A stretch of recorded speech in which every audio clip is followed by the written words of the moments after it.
Sa araw kasi ng paghuhukom, walang makakatakas doon, kapatid. Walang makakatakas doon. Lahat ng sinungaling mahahayag doon. O, yun ang aking pag-asa sa buhay.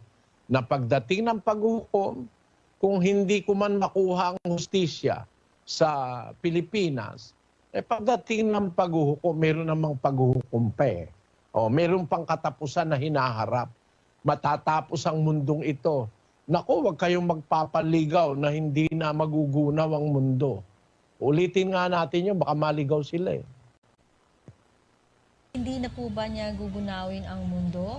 Hindi na, Gerald, sa Panta. Kaya yun ang panawagan ko eh.